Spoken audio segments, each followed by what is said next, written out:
All right, I'll go ahead and get started. There's a lot to talk about today. So, good afternoon, everyone. Today is May 17th. I hope everyone had a good week. Welcome to my Let's Become a Weekly webinar on epidemiology related to COVID-19. I'm Glenn Grossman, epidemiologist for my family and friends.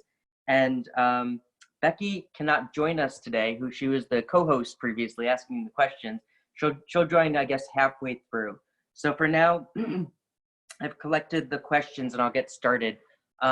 Just a disclaimer, so all the opinions today are my own as an epidemiologist, given my training and experience in the field, and they don't represent the opinions of my employer or anyone else.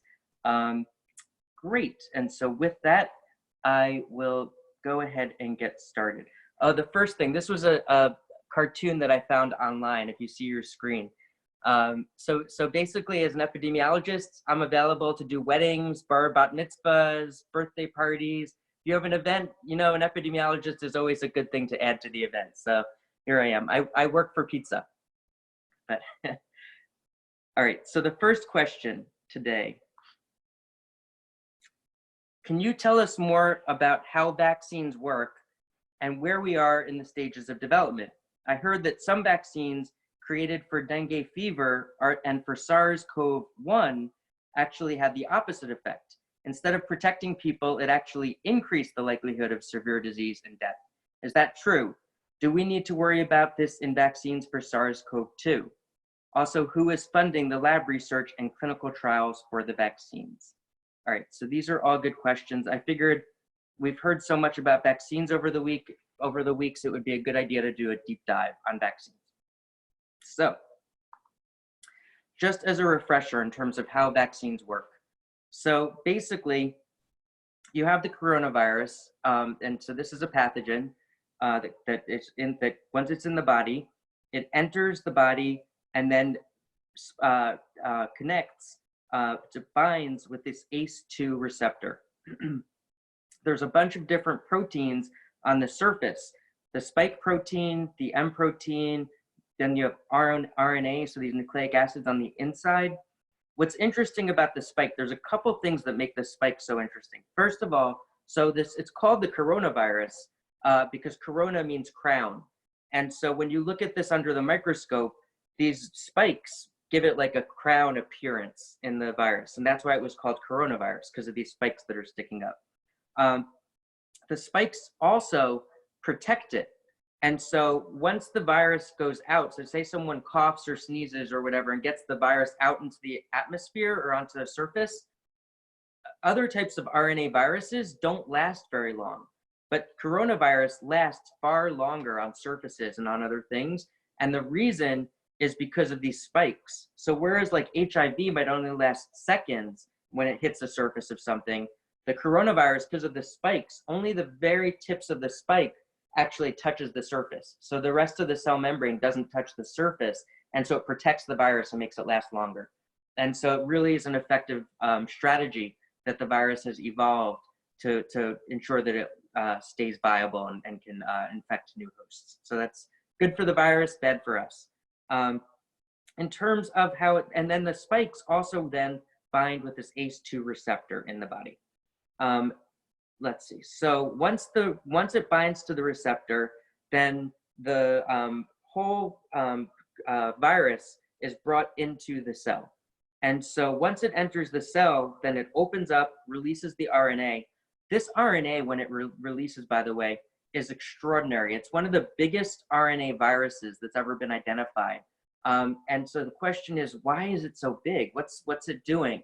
And one of the other behaviors that this virus has adapted over the thousands and thousands of years, or maybe millions of years that it's been evolving, is that in addition, so there's RNA and DNA. RNA is a single strand, DNA is a double strand.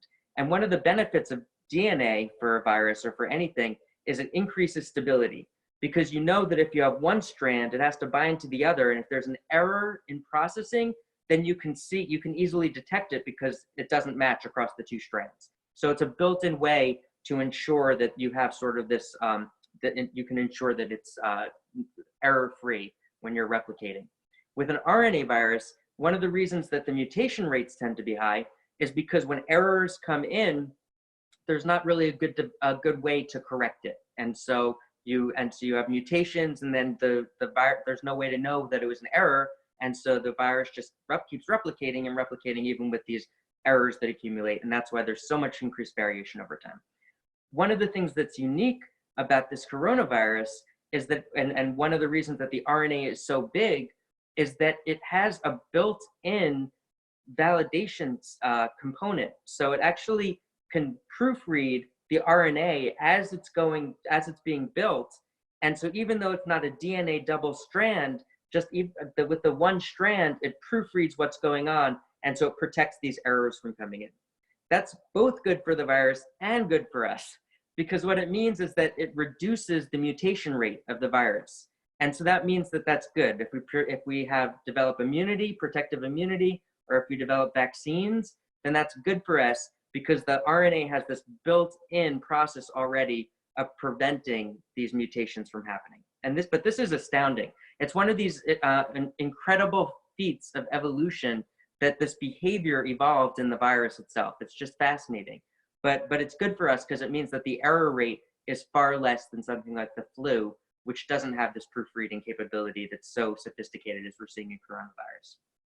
So as you see on your screen, once it enters the cell, it starts replicating, it has this proofreading that makes it work well, then it's released back outside of the cell. So typically, other viruses actually destroy the cell more, whereas this virus replicates. This is another interesting thing that we found is that, I think it's still theoretical, but more proof is accumulating, that other viruses take control of the cell and then just take all of the existing amino acids and nucleic acids that are in there and then just use it for itself.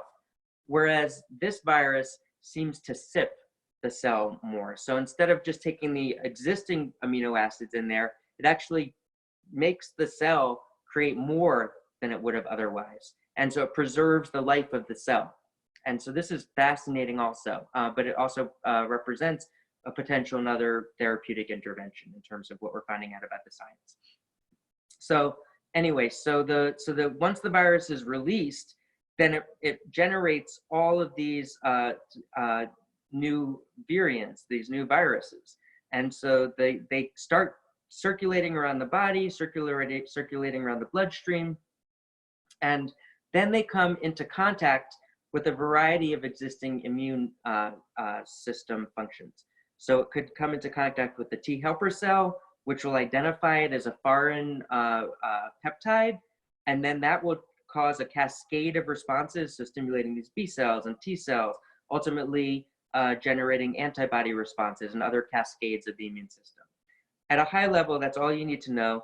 The cell, the virus comes in, it activates, does stuff within the cell, it activates the immune system, and then causes a lot of different things to happen in the immune system. All sorts of things are activated. So with vaccines, there are essentially 4 types of vaccines that are being developed. And then one that's sort of a vaccine, but not a vaccine, that I'll get to in a little later today. And that's this idea of the monoclonal antibodies. But first, the vaccines. So the traditional vaccines that you might have heard of, I should have put a slide on here, but even the word itself, vaccine, comes from when the smallpox was first being investigated. And so smallpox was a devastating disease, and the folks that were investigating it realized that there was a similar disease called cowpox. And so it was like smallpox, but it infected cows.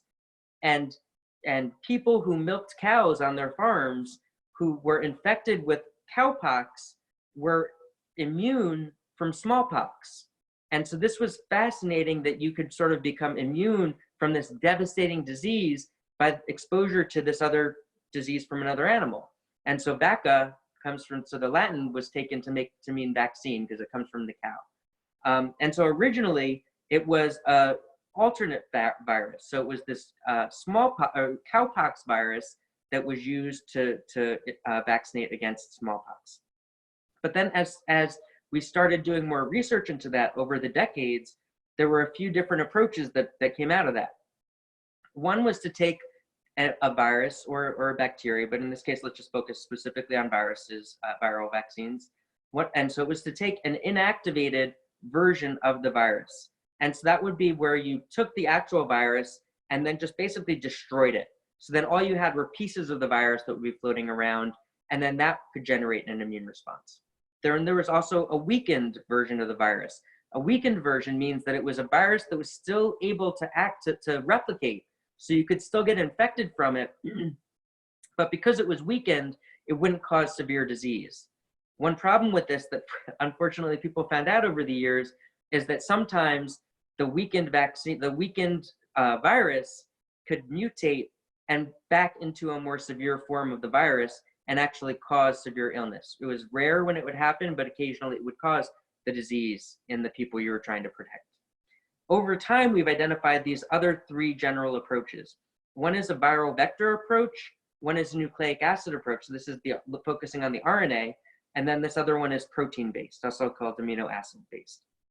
I'll get into each of these in a little bit more detail, but just at a high level, you can see that there are over 100, far over 100 vaccine candidates being identified. So the first thing that needs to happen is that a vaccine candidate is identified. Once a vaccine candidate is identified, then you start doing the trials on it. So first in animal studies, then clinical trials with people to ensure that it's safe. And then once it's safe, looking at efficacy to make sure it's effective over time. So you can see that there is a lot of work. And so this is really, really good news, because say 95% of them fail, we still have a bunch of candidates, even if only 5% succeed, a bunch of candidates that would then hit the market, which is great. Hope that the worry, I didn't print out a slide of this, but so normally to get a vaccine to market from the beginning to actually hitting the market takes 5 to 10 years. We believe we can get it on the market within, let's say, 18 months, if everything goes right and we just accelerate different portions of the process. So it's going to be a challenge given how long this stuff normally takes. But when you hear this idea of like 12 to 18 months, we'll get it on the market, that's a best case scenario if everything goes right. I think that if we look at it within 18 months to 24 months, that's very, very ambitious, but I think we can maybe hit that. But again, in the same breath, I should say that remember, we're not dependent on vaccines or treatments to get this thing under control, to get COVID-19 under control. Because remember, all we have to do is get this R value under 1. So that's just stopping chains of infection based on testing and contact tracing.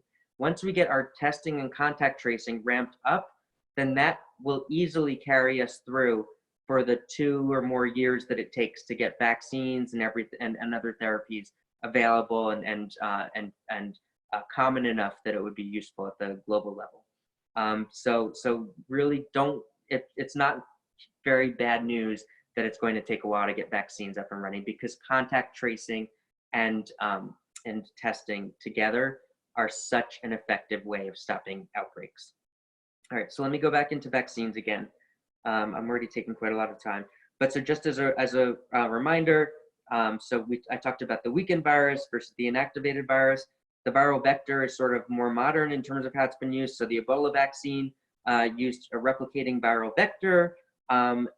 It's also been used as so measles as the sort of the vehicle that was used to sort of generate this replication. Also, they've used non-replicating viruses such as the adenovirus.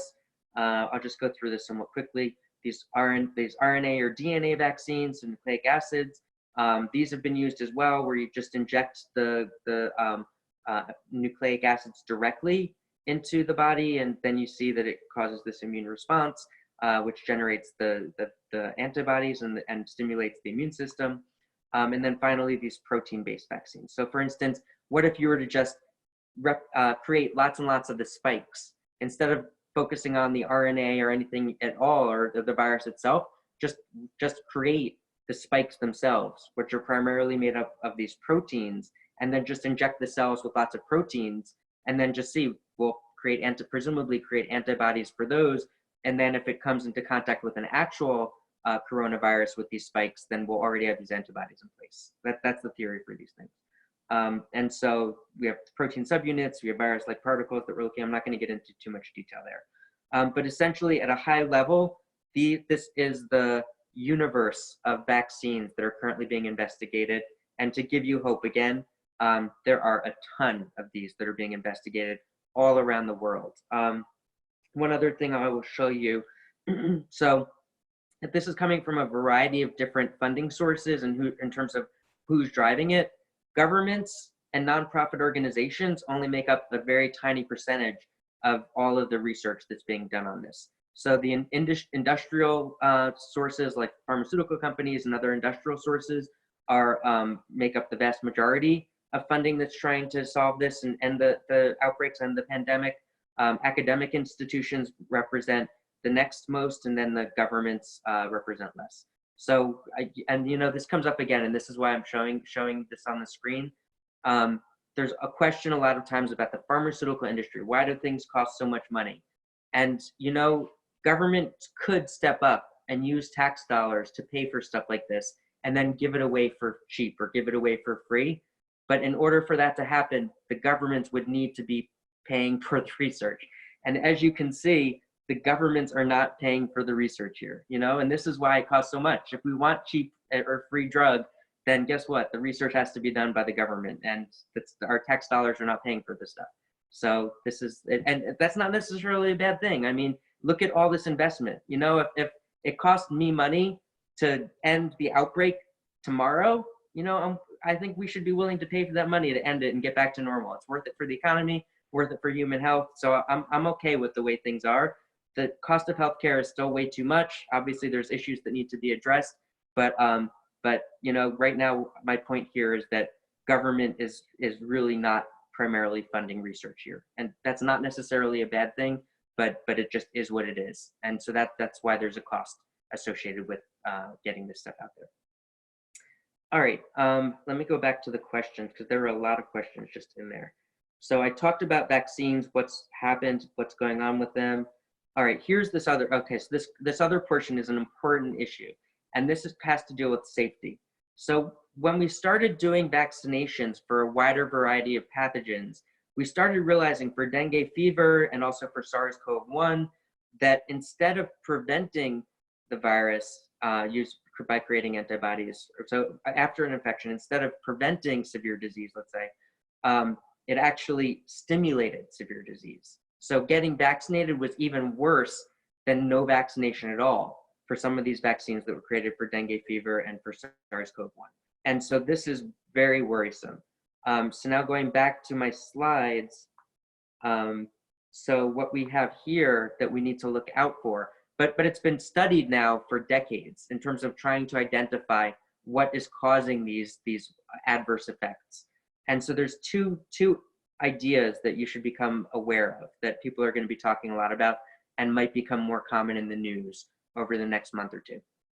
And that's this idea of, the first is an AID or an ADE, which is an antibody dependent enhancement. And so that's this idea where instead of an antibody triggering an immune response that's normal to get rid of and clear the pathogen from the body, to clear the virus, instead it generates an exaggerated immune response and just makes the immune system go crazy. And so we don't want an ADE. And so we're looking at for every vaccine to make sure that it is safe. Safety comes first. So for every single vaccine trial, we're going to be specifically looking at safety issues even before they go into more widespread clinical trials. And so there's ADEs, there's these other things called these VAERDs, which are vaccine-associated enhanced respiratory disease, so this more severe disease associated with this. There's different ways that this is caused in the body. So some of it is caused by T cells, others by antibodies. But so these are all things that are being investigated. Safety comes first, but this is something to be aware of. We don't want, and it's one of the reasons that the clinical trials are going to take so long for vaccines, because you can't, we would not want to create a vaccine that we give to hundreds of millions of Americans, to billions of people around the world, and rather than preventing severe disease, it made severe disease more likely. So that's why this is taking so long. We have to make sure the vaccine is safe. To answer the other question that came up, all right, I think I answered that for vaccines. Are there any other questions about vaccines today before I leave this question? I'm opening it up for anyone. Does anyone have any follow-up questions for vaccines, or can I move on? All right, Rachel, I see you raising your hand. So can you hear me? Yep. Okay. So when a vaccine is discovered, is it available worldwide, or does each country develop their own vaccine so that a country, Israel's on the forefront? Does that mean they give it to their people first? And I mean, how widespread does a vaccine become? That's a good question. All right, I'm muting everyone again. Okay, so basically the question is, once a vaccine becomes available, what does that mean? How available truly is it? Or how accessible is it? So there's two components to that. One is identifying the vaccine candidate. So that's even before the clinical trials start. You need to identify possible vaccines. And so the slide that I showed you over here, these are all unique vaccines being developed all over the world. Once a vaccine is a candidate is identified, then it needs to be studied in clinical trials, and first in animals, and then in clinical trials in people. And so someone has to pay for that. Presumably, depending on who is paying for it, that's going to impact the availability, the accessibility, the cost, that kind of stuff. Say you gave an example of Israel. So say Israel identified a vaccine candidate, then they did all these clinical trials, then they said, oh, success, the clinical trials prove it works. Then you have to start manufacturing the thing. And manufacturing is itself really challenging, because you have to build all these extensive manufacturing plants and all over in multiple parts of the world potentially, and ramping that up itself could take more than a year just to ramp up the manufacturing facility. And so what we're starting to do is to create manufacturing facilities already based on what we would need to start manufacturing each of these different types of vaccines that are in development, assuming that one or two might work. So even if some of them fail, we'll have created these manufacturing facilities and we'll just have to write it off. But the only way to get the manufacturing capacity up there within a year or 18 months is to start building the manufacturing facilities now. So it's still an open question based on who is driving these vaccines, what that cost structure or availability will be. The reality is that the pharmaceutical industry and the private sector has the capacity to generate this stuff way faster than almost anyone else out there, because they have the manufacturing plants, they know the logistics already, and so they can get it out. In terms of the cost, the out-of-pocket costs to people on the ground, it's probably going to be a partnership between the pharmaceutical companies and the governments to reduce the cost as much as possible. Hopefully make it free out of pocket for everyone. Just because it's free out of pocket to get vaccinated doesn't mean that it's actually free, because tax dollars might still be needed to pay for the vaccine for a lot of things, for manufacturing it, to reimburse the pharmaceutical companies for the research, maybe if there's a little bit of profit that needs to go in. So there's probably gonna have to be some relationship. Ultimately, because people over there getting vaccinated helps me, it's in everyone's best interest to get as many other people vaccinated as possible. So presumably we want vaccines to be free and no cost at all. And so that will probably require tax dollars being spent. And further, there's a lot of countries around the world that don't have very strong economies, and so it might even require American tax dollars or other countries with strong economies tax dollars to pay for vaccines for those other countries. And again, it's the same issue that if the virus is replicating uncontrolled in another country over there, then even with vaccines, we risk personally another outbreak because of the vaccines replicating way over there, coming back and infecting us another year from now. And so it is worth it to us to pay for vaccines in other countries to protect ourselves. I mean, obviously I'm in public health and I want to help them too, but also if you want the argument, well, why should we pay for other countries? This is why we should pay for ourselves, because protecting other people from getting infected and spreading it to other people helps us personally, because no vaccine is 100% effective and we are still at risk. And so by giving everyone the vaccine, it lowers our risk. All right, I'm gonna unmute. Any other questions about vaccines before I move on? Nope, okay, I'm gonna move on. Glenn? Oh, yes. I had a quick question. They keep talking about the fear of the coronavirus returning at the same time as the flu season hits. Is there anything in the pipes or the works that that they're preparing for that? I mean, can we get our flu shots in August or September? And are they going to have enough for everybody if they're so worried about that? That's a really good question. So there's two parts to that. Let me mute all again. All right. So the way the flu vaccine works, so the flu has a lot of mutations every year.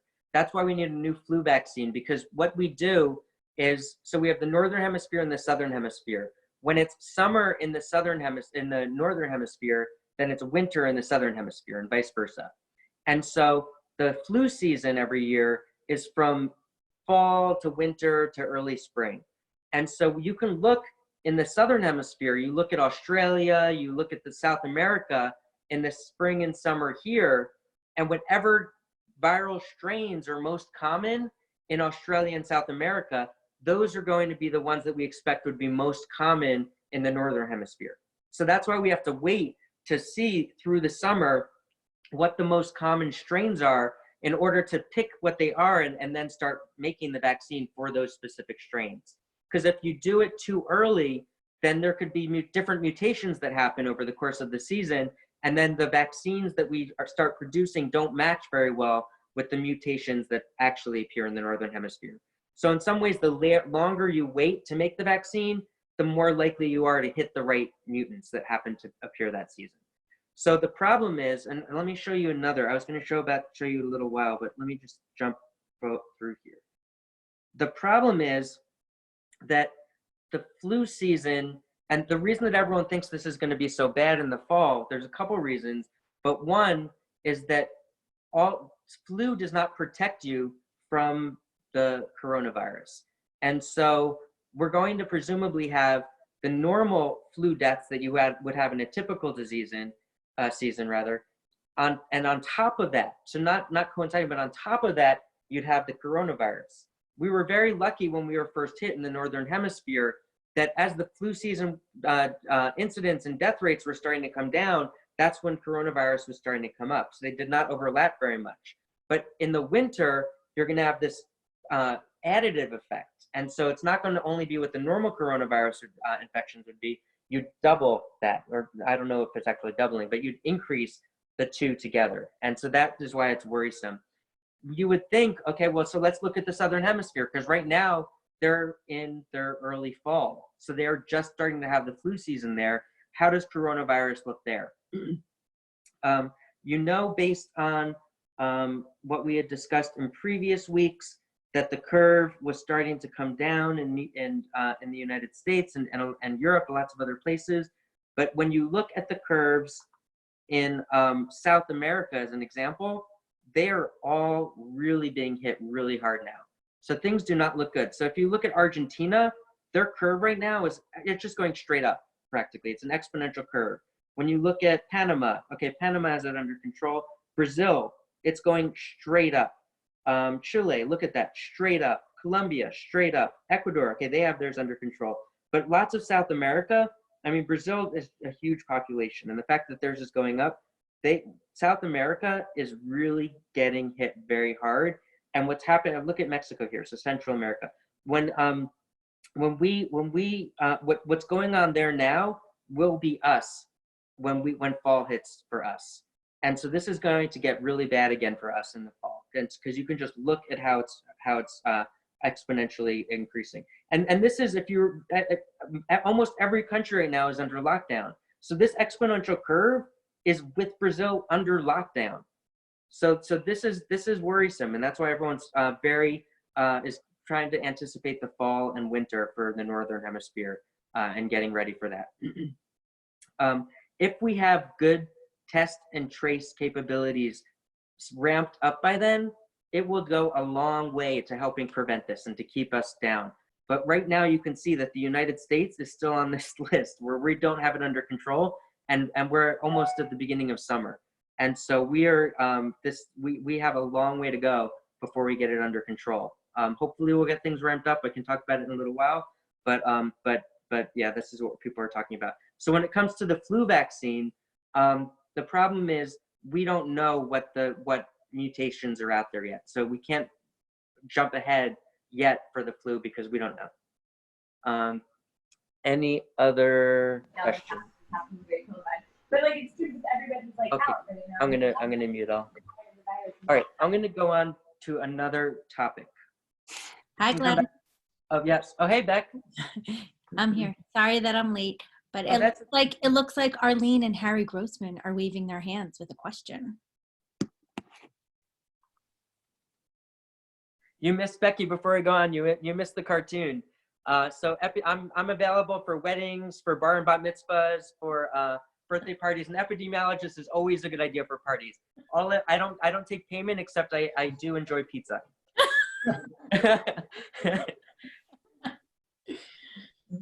Based upon your approach talking about the common flu, with the pandemic of COVID-19, people are doing things a lot different, like washing hands and like wearing masks, which is not normal for any other flu season.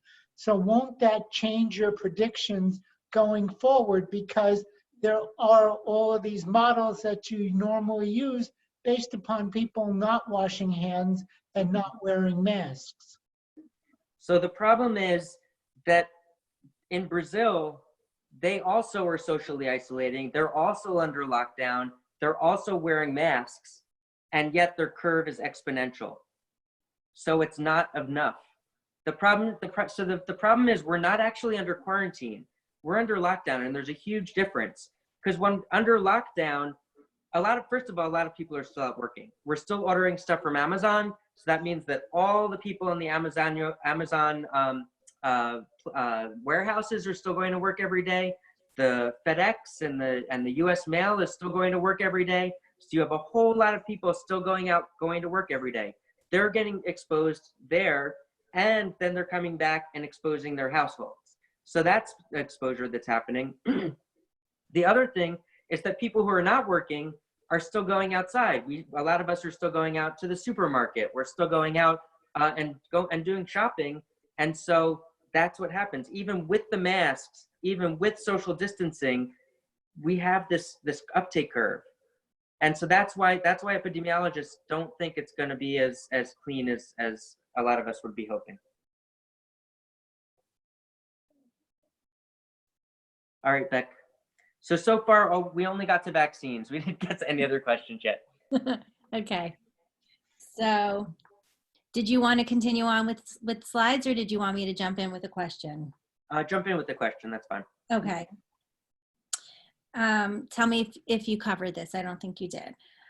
I heard that a possible new therapy for COVID-19 will include monoclonal, am I saying that right? Oh yeah, monoclonal antibodies. What are monoclonal, I'm going to say it again. What are monoclonal antibodies and how do they work? Yeah, so this is fascinating. So I want to talk about this a little because we haven't really covered it much previously. And so it's really fascinating. So you all are going to find it really interesting, I think. So what if instead of creating a vaccine, so again, the way a vaccine works is that you generate a stimulus, then that makes the body's immune system react to the stimulus, and then the body itself creates an immune response to that stimulus.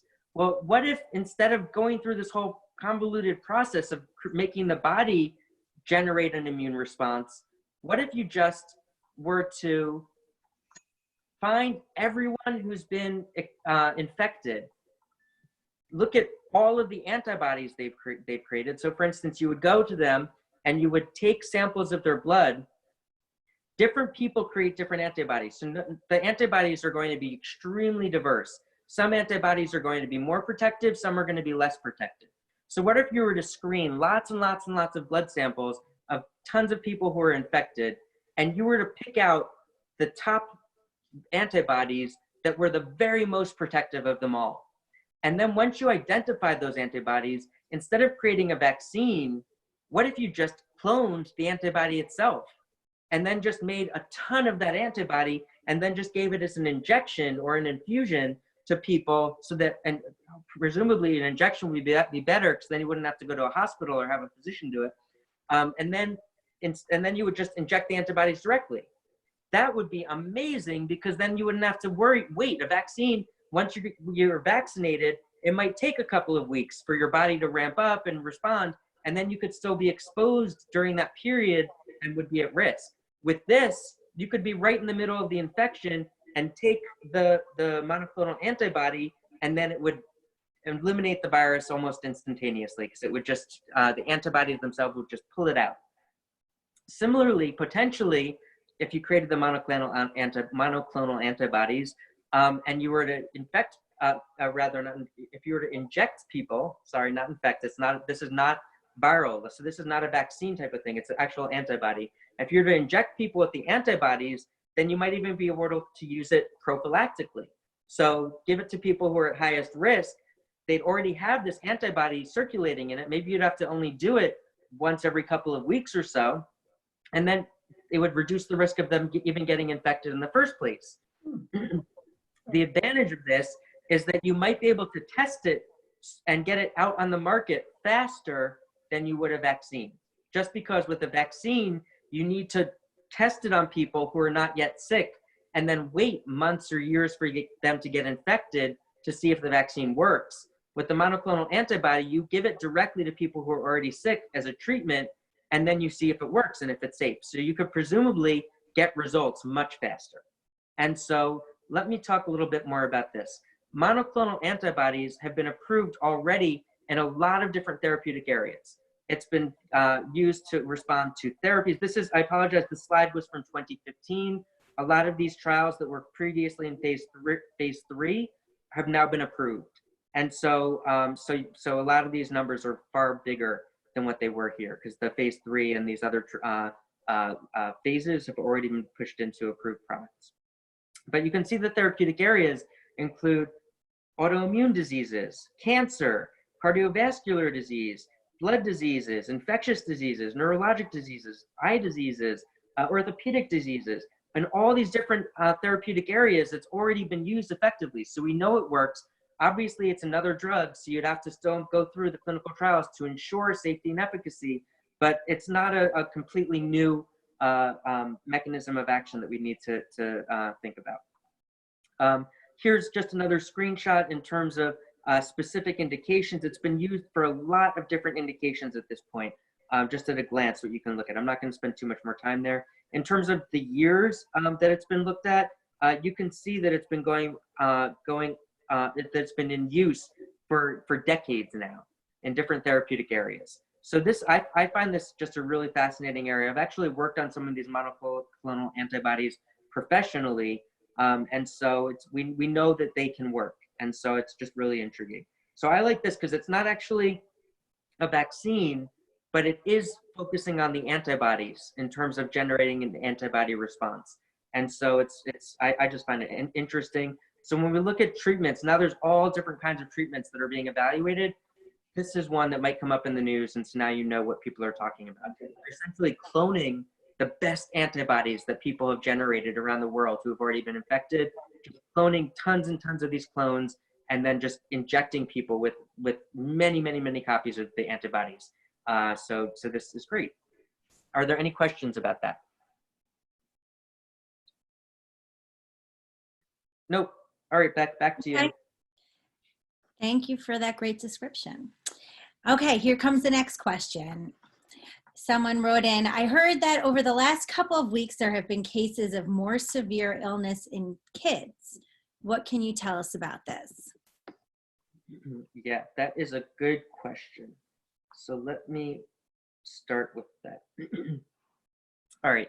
So first of all, before we even begin a discussion on this, we have to make it clear that the risk of COVID-19 or any of the symptoms in kids is extremely, extremely small. And so even if the risk of that, so that it's similar to what's known as Kawasaki disease. And so even if the risk of something like Kawasaki disease increases by 10 times or 100 times in kids, it's still really, really, really rare. And so everyone needs to be aware of this, okay? So we're talking about an extremely rare disease. Here's another way of thinking about it. Say you were to go and buy a lottery ticket, like Mega Millions, and you bought one lottery ticket. The risk of winning Mega Millions is extremely small. In fact, it's so small that if instead of one ticket, you bought 100 tickets for Mega Millions, your risk of winning or your likelihood of winning Mega Millions is still virtually the same as if you had only bought one ticket, because the risk is the likelihood is so small that it doesn't even matter whether you buy one ticket or 100 tickets. Technically, if you buy 100 tickets, you're 100 times more likely to have a winning ticket than if you only have one, but it almost doesn't make a difference because it's so rare that the risk of winning, if you buy one ticket or 100 tickets, it almost doesn't matter, even though 100 tickets is technically 100 times more likely. It's the same thing with this. I mean, the odds are not, I mean, it's not the same as the lottery in the sense that COVID-19 is a little bit more common, but it's still extremely, extremely rare when we're talking about this in kids. What we do know is that Kawasaki disease itself is more common in Asia. And so in Asia, Asian kids are more susceptible than other kids in other areas. We don't know why yet. It's still, because it's such a rare disease, we're still trying to figure things out. We don't know if there's variation in susceptibility among kids who get COVID-19 to this more severe like disease, but there might be. It's still being evaluated. So what does this mean? Right now, dozens of kids have been identified as having this set of symptoms that are associated with Kawasaki disease and related to COVID-19. So maybe globally, we're talking about hundreds. Again, relative to the millions of people that have been infected, really, really, really rare. So don't worry about it too much. It's just something, it's more of a curiosity. Obviously for the kids that have been impacted by this, it is something that's a cause for concern, and that's why it's being investigated. But in terms of the risk for your kids, most likely it's not something that you need to be worried about. I'll just spend a couple more minutes just describing the details about it. But so basically it's a systemic set of symptoms that come up. It's an inflammatory response. And so the symptoms include persistent fever, other organ dysfunction, inflammation. Sometimes they have a positive SARS-CoV-2 test. Sometimes they have a negative test. We've talked about these tests previously, and the false positive, false negative rate is sometimes make these tests very difficult to interpret. One of the reasons is that the virus could be replicating inside the body and might not be replicating in your and available in your spit, or replicating in your nasal cavity, and so nasal swabs wouldn't identify it. And so the test that we do might not necessarily be testing where it is, and so you'd have a negative test result even though the patient truly is infected with the virus. I have just another slide, just in terms of initial symptoms. You could see at a high level, here are some symptoms that might be common among kids with Kawasaki: conjunctivitis. You might have lips that you could see things. They have the high fever. There's frequently a rash all over the body. Sometimes there's swelling in the hands and the feet, stuff like this. But like I say, you'll read about it in the news, because news always wants to tell you they want to jump on the story. This is the newest thing to be scared of. But again, it's really, really rare. So it's not anything at the population level that we need to be any more worried about with COVID-19. It's something we're aware of, we're evaluating it more, but it's still extremely, extremely rare. All right, Becky, back to you. Very helpful. Thank you, Glenn. Okay, so can you briefly review how the COVID-19 pandemic compares with historic pandemics? I know we've been hearing about the Spanish flu and some of these other pandemics. I just read about pandemic that was happening. Well, I don't know if it was technically a pandemic or an epidemic during Woodstock. Can you take us through a little bit about what we've seen before and how that can shape our thinking now? Yes, so I apologize. This is a little hard to see. I like this website. It's updated pretty regularly. And I realize now on this slide, it doesn't have a link. I think hopefully on the other slide it did. If you don't see the source on this, the next week I'll make sure I provide it. But basically, yeah, I try on all my slides to have the sources, so I apologize. It looks like it's sources coming out of the Johns Hopkins University. But anyway, so the biggest one throughout all of history, the other thing to recognize is that this is just the total number of deaths that we're looking at. This is not it doesn't tell you about the underlying population at the time. So right now in the world, there are over 7 billion people, whereas thousands of years ago, there were far, far, far less people. So when you had a plague or another pandemic that caused lots of deaths, the rate was far, far higher because there were a lot less people in the world. And so in the late 1300s, mid 1300s, when the Black Death hit, 200 million people died, order of magnitude, but there were many, many less people in the world. And so it was actually a much higher death rate than what we're seeing for later diseases. But with that caveat, you can see just the total impact that infectious diseases have had through time. So the big ones were the Black Death. Smallpox killed off around 56 million people. Let's see, and Spanish flu hit around 40 to 50 million people globally. The plague of Justinian was 30 to 50 million. You see that it keeps on getting smaller in terms of the impact, but HIV/AIDS, a lot of people don't realize, we estimate that maybe 25 to 35 million people have died globally from AIDS in the last few decades. So it's getting up there in terms of this, the historic pandemics that we're comparing to. We've had a bunch of other plagues. Then you have some flus right now. And remember, the one other thing to point out is that all of these pandemics, the total deaths that we see there were from the total pandemic, from the beginning of it to when it burnt out at the end. Whereas COVID-19, this is the total so far, the cumulative deaths so far. And so this number is continuing to get bigger. When you look at it historically, I like this view because it shows how recent some of these are versus how far in the past some of them are. So HIV was the most recent one this century in terms of how large it was. Then going back, and if you look at order of magnitude, we've talked about the Spanish flu a lot. A lot of people are comparing COVID-19 to the Spanish flu in terms of how bad the Spanish flu was. Spanish flu killed 40 to 50 million people. HIV/AIDS has killed 25 to 35 million. So it's and AIDS is still killing off people. And so this number could actually accumulate more over Spanish flu in the next coming decades. Hopefully it won't, but there's a possibility. When you go back in history, you see that there were variation in size of the impact. And so the Black Death that killed 200 million was back in the mid 1300s. So I just find that interesting. All right, that's enough for this one. Okay. I like this view too. Really, really helpful. Thank you, Glenn. Okay, so we're going to try something a little different.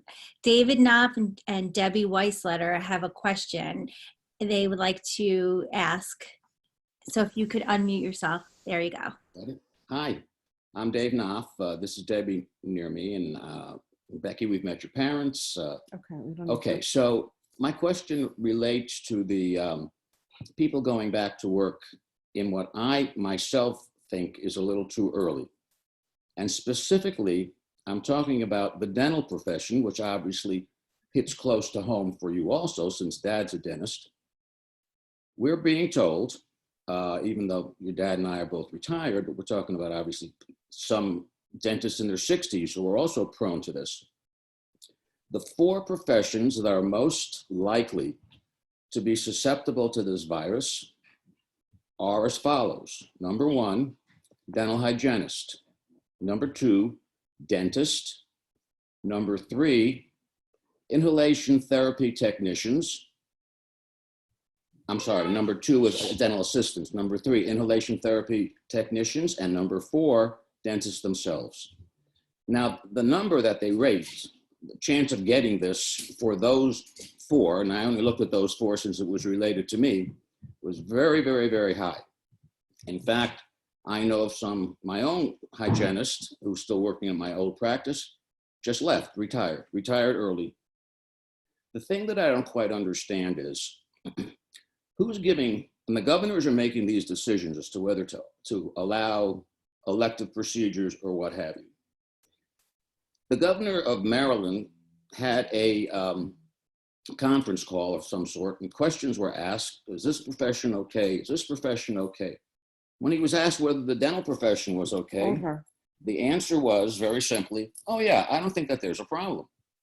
Who's giving this man information about opening it up when your dad and I both know we've been following infection control procedures for a long, long time, but there's obviously something a little different between getting a herpetic whitlow on your finger or getting the virus here and having an ugly death, especially people who are 60 and over.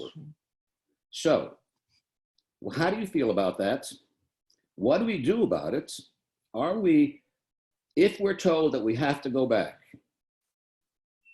is that a law that we have to go back? Or is it just a suggestion? How does that work? Thank you. Great question. Yeah, good questions. Very difficult. And it's not just dental. It's not just dental, the dental therapeutic area, and it's not just people working in the mouth area. Also, ophthalmologists, anyone who's focusing on the face where there could be transmission through the mouth is at risk. It's a really good point. It used to be that the CDC was the best in class Center for Disease Control around the world. Because of that, they could attract the creme de la creme of all the candidates globally to come, because everyone wanted to work for the CDC because the CDC was seen as the best in the world.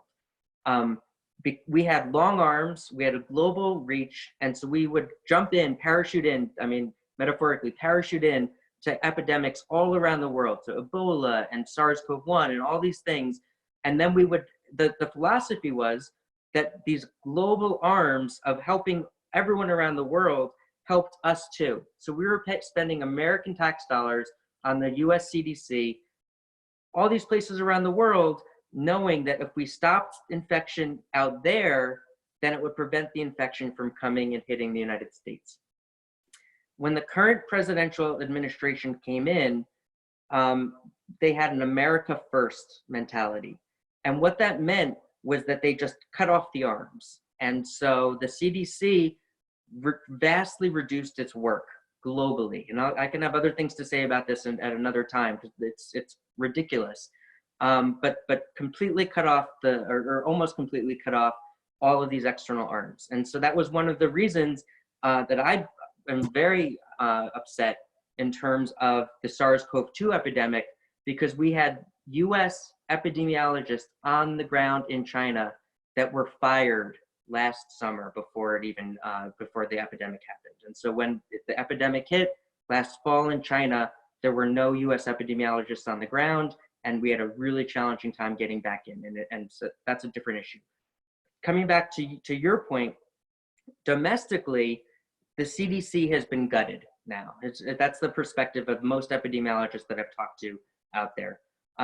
It was expected, because the CDC was this best-in-class organization, respected globally, that it would not only provide global leadership, so that even the World Health Organization and other organizations would look to the US CDC for guidance. It was expected it wouldn't just be global, but it would be domestic, and that the states would then just listen to what the US CDC told us to do. And so the US CDC was expected that they would provide logistic support, they would have the expertise, they would have the epidemiologist on the ground at a state-by-state level, and they would be driving it at the state level to have a best-in-class response. When the CDC was gutted at the federal level, the states were left unprepared. because the expectation had always been, okay, just wait to hear from the CDC, what the CDC is going to say, and then the states will just follow those orders. Because there was no CDC marching orders, it's still not even clear who's running things over there. I mean, Fauci, we hear in the news and stuff, but they've had some colossal failures. I mean, the testing that they did, that was the first thing that made it apparent to me that our US CDC was broken and gutted, that they failed to release these tests when other countries out there were already generating thousands of tests daily. We were not even generating any, or virtually none, and that was the first idea that I had. So now the states are deciding for themselves on a state-by-state basis. They're using their own experts. There's some discussion at the national level, but there's no one in place that's a trusted authority. The president says things that are at odds with even what some of the experts are saying at the federal level. And so it is a real problem. I think that physicians are going to need to decide for themselves what they're comfortable with and the risk that they're comfortable with. In different practices, different treaters might take different approaches. So for instance, for every patient coming into a dental practice, the dentist might just decide that they want to take everyone's thermometer, even before they go back into the dental chair. Just upon entry to the office, just take their temperature, ask them, have them fill out a questionnaire in terms of recent exposure, recent symptoms, that kind of stuff. And then just say, even before they come into the office, have them fill something out online about any recent symptoms, any recent exposure, or whatever, and just try to screen people out so that the only ones that come in are the asymptomatic ones. And then hopefully that would help to reduce it a little bit. But other than that, we are in bad shape. Going back to answer this question a little bit more. So I mentioned earlier where the US is. Do I have a state-by-state response here? No, this is not it. So let me do a country-by-country response first, and then I'll look at US. So I brought this up a little while ago. You see that the US still has an extremely high rate of infection. Almost all the states are still under lockdown. Some have recently gone off. But even while we were on lockdown, we were not being effective at reducing our curve. A lot of other countries have been. So when you look at all these green countries, they were extremely effective. I mean, look at these, Thailand, Taiwan, a lot of these countries had this uptake curve, and a lot of people were infected, and then they brought it down to very small numbers. If you're a country, let's say like China, if you're a country like China, and the number of new cases, and we believe these cases, even though a lot of times we don't trust data coming out of China, I think this is pretty valid just because it's an authoritarian regime, and they can track down these cases because they're very intrusive in their ability to do so. So what this means for dentists in China is that if the background rate of SARS-CoV-2 infection is extremely small, then the risk to dentists is extremely small. And if they are continuing to have a test and trace capability in place, which they need to in order to have this kind of curve, then that means that if any new person is found to be infected, then they're jumping in, stopping that whole chain of infection. And so the risk for dentists will be very low. In states that have a curve like this, where it's come really low, Estonia, I'll call that one out, pardon, where the risk is really low, then the dentist there, ophthalmologist, every practitioner who comes face to face, the risk is going to be extremely low. And so when you look at that and compare where that is to where we are here in the United States, this means that the risk at a country level is still very high. It's going to vary a lot by state. The New York City uptake curve, for instance, has gone down dramatically. I think in the previous week I had shown.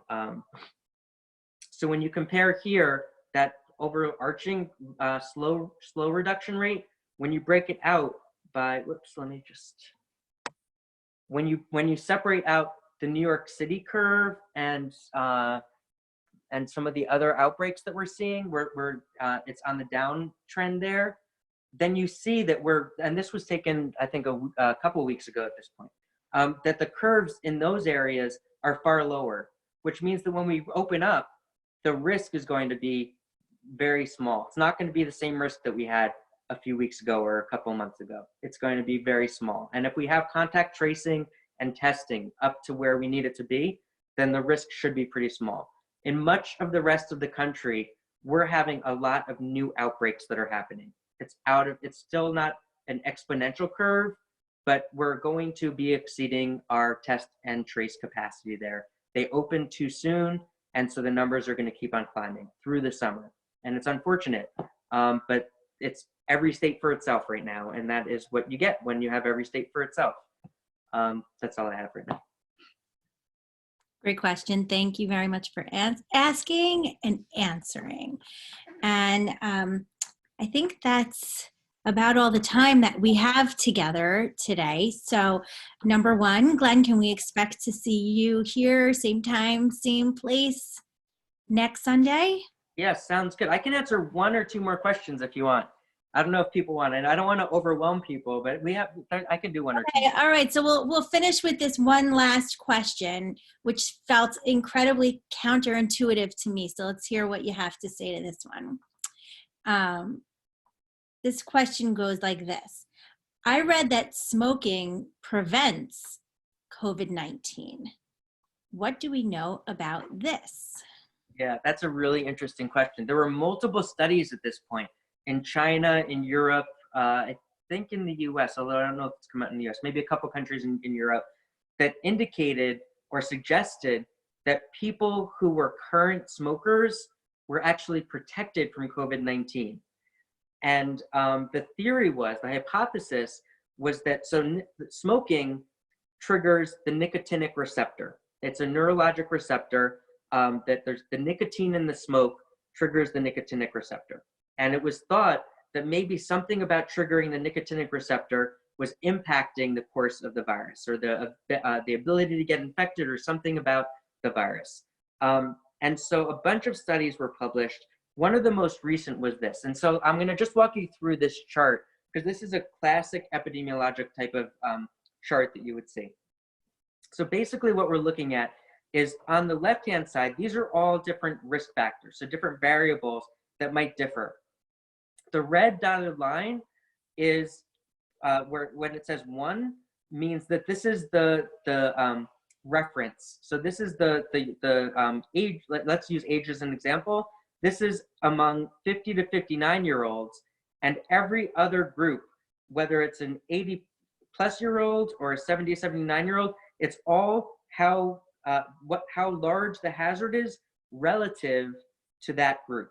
So for instance, in here, what we're looking at in this group, the 80-plus-year-olds of the age group, this indicates, when we look at our chart like this, when you look down here, it's roughly 10, we could say that 80 people who are over the age of 80 are over 10 times as likely to have severe illness from COVID-19 versus a 50 to 59-year-old. So 80-year-olds are over 10 times as likely. Let me just go through a couple more examples just so you get the feel for how to interpret this. And so we know this is very consistent with what we were looking in other studies. People who are age 70 to 79 are roughly 5 times as likely to get severe illness or die as people who are 50 to 59. Another way of looking at this is that people who are age 40 to 49 are maybe, what is it, like a third likely. So they're 2/3 less likely to get a severe illness or die from COVID-19. And people who are under the age of 40, it's so unlikely to get, or the likelihood of getting severe illness or dying is so small relative to 50 to 59-year-olds that it was off the chart, that it was so small, couldn't even put it on the chart. All right, so now that we have age as a reference, let's look at some other variables, because this is just really interesting just to compare. So first I'll compare age. So one thing, oh, and by the way, this study comes from UK. It was a very large, so United Kingdom, it was a very large study. And so we can have and it was UK. So at the researchers there, we have a lot of confidence in the way that the study was conducted. It was looking at a claim study in United Kingdom. And so what this tells us is that men were 2 times as likely to get severe illness from COVID-19 or die than females. And that's been something we found over and over again across countries. Men are slightly more at risk than women are. Obesity. So the more obese someone is, the higher their body mass index, the more likely they are to have severe illness or die. With people who are the most obese having over 2 times as much likelihood of getting severe illness or death than people who are not obese. And even among people who are slightly obese, there's still a statistically significant and clinically meaningful increase in getting severe illness or death. If you go down the list, smoking illness, if people previously smoked and stopped, then they are much more likely. I mean, it's still less than some of these others, but so this is like 1.5, let's say 1.4.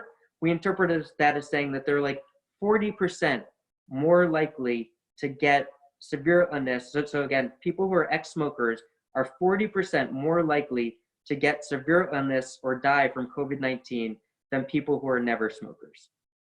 So we tend to think that if people stop smoking, that over time they'll become more healthy and more like never smokers, but that takes years and sometimes decades for some of these things to recover. And so people who are a previous smoker still have this continuing risk. But for some reason across the studies, what you find is that there's a protective effect. People who, so let's say this is 0.9, I don't know exactly, but let's just for the sake of argument say it's 0.9, then we would interpret that as saying that people who are current smokers are 10% less likely to get severe illness or die from COVID-19 than people who are never smokers. And this is so counterintuitive. A lot of studies have demonstrated this.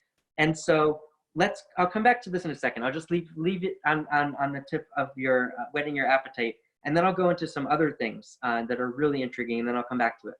Some other things that have been consistent across studies that we're finding, and we're seeing it more and more across the globe, is that when you look at ethnic minorities in different populations, so again, this is United Kingdom, when you compare people of mixed race, Blacks, Asians, other races, to white people in United Kingdom, and again, this has been found in the United States and other areas too, they're at much higher risk.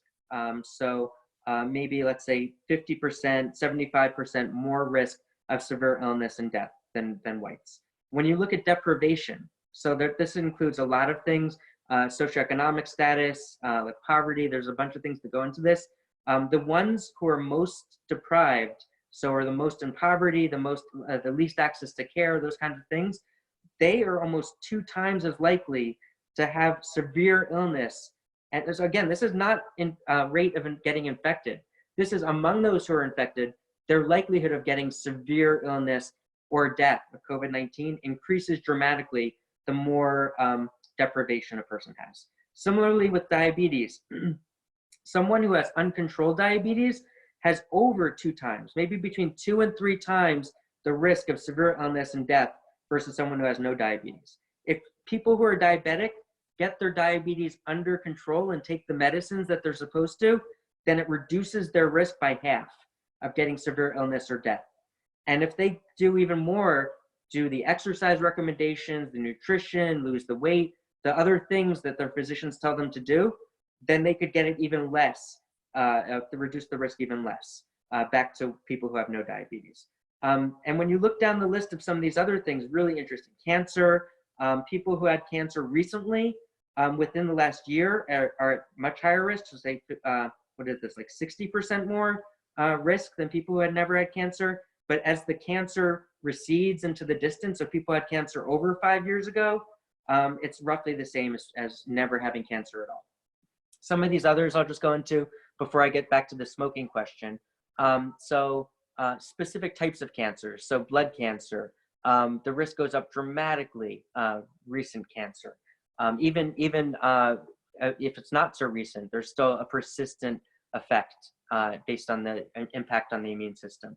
Some of these others, chronic respiratory disease, chronic cardiac disease, just going down the list, you can see how we interpret it again. So you can interpret these on your own. So now that you've seen this, let's go back to the question of smoking. So what is going on here? How could smoking be protective? I mean, cigarettes are so widely available. How do we interpret this?